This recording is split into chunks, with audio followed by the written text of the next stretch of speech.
Assalamualaikum warahmatullahi wabarakatuh. Saya Sinta Fauziah dari kelas 2 PKIC akan sedikit menjelaskan tentang periwayatan hadis. Di sini saya akan memperlihatkan hasil minmap tadi saya. Ada skema pengertian, proses dan syarat, metode, dan macam-macam periwayatan hadis. Untuk yang pertama yaitu pengertian. Makna periwayatan hadis secara istilah riwayah adalah kegiatan penerimaan dan penyampaian hadis serta penyandaran hadis itu kepada para periwayatannya dengan bentuk-bentuk tertentu. Dan selanjutnya itu tentang proses dan syarat-syarat periwayatan hadis. Dengan demikian, kegiatan periwayatan hadis melalui dua tahap, yaitu penerimaan atau tahamul al-hadis dan penyampaian kepada pihak lain atau ada al-hadis. Yang pertama, penerimaan hadis. Menurut bahasa, tahammul merupakan masdar dari tahammala yang berarti menanggung, membawa, atau biasa diterjemahkan dengan menerima. Tahammul al-hadis menurut bahasa adalah menerima hadis atau menanggung hadis. Sedangkan ada syarat-syarat al-hadis, ada dua yaitu yang pertama tamyiz dan yang kedua ada berakal sehat. Dan yang kedua itu ada penyampaian hadis. Sedangkan pengertian ada al-hadis menurut bahasa adalah menyampaikan sesuatu pada orang yang dikirimkan kepadanya. Sedangkan ada al-hadis menurut istilah adalah meriwayatkan hadis dan memberikannya pada para murid. Adapun syarat-syarat ada al-hadis, ada yang pertama Islam, yang kedua baligh, dan yang ketiga adil, yang keempat adalah dobit.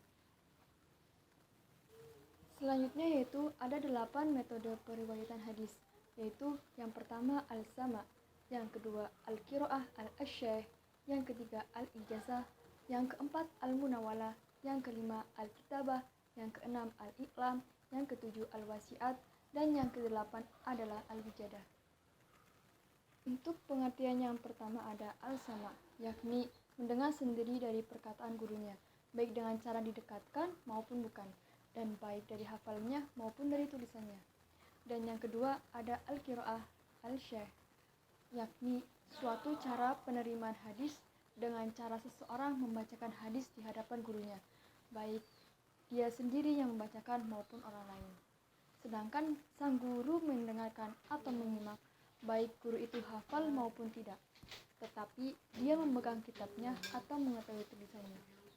Dan untuk pengertian yang ketiga yaitu ada al-ijazah, yakni seorang guru mengizinkan muridnya meriwayatkan hadis darinya, baik dengan ucapan atau tulisannya.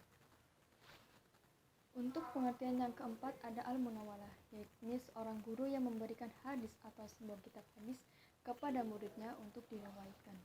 Dan untuk yang kelima yaitu ada al-kitabah, yaitu seorang syekh menulis sendiri atau dia menyuruh orang lain menulis riwayatnya kepada orang yang hadir di tempatnya atau yang tidak hadir di situ.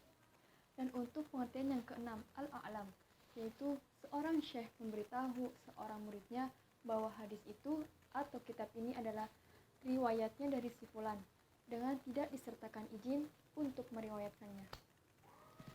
Pengertian yang ketujuh yaitu ada al-wasiat atau mewasiati, yaitu seorang syekh yang mewasiatkan di saat mendekati ajalnya atau dalam perjalanan sebuah kitab yang ia wasiatkan kepada sang perawi. Dan yang ke-8 ada al-wijadah atau mendapat, yaitu seorang perawi mendapat hadis atau kitab dengan tulisan seseorang syekh, baik ia mengenal syekh itu atau tidak. Selanjutnya lagi yaitu ada periwayatan matan hadis. Ada dua macam.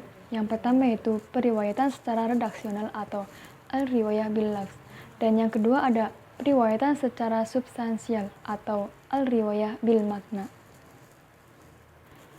Dan macam-macam periwayatan redaksi hadis. Yang pertama, periwayatan hadis secara lafzi atau al-riwayah bil lafz. Periwayatan hadis secara lafaz adalah meriwayatkan hadis sesuai dengan lafaz atau redaksi kalimat yang mereka terima dari Nabi Muhammad atau secara redaksional. Yang kedua yaitu periwayatan hadis secara makna, al-riwayah bil makna.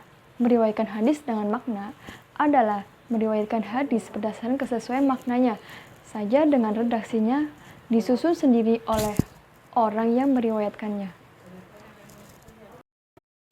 Sekian penjelasan dari saya. Kurang lebihnya mohon maaf. Wabillahi taufiq wal hidayah. Wassalamualaikum warahmatullahi wabarakatuh.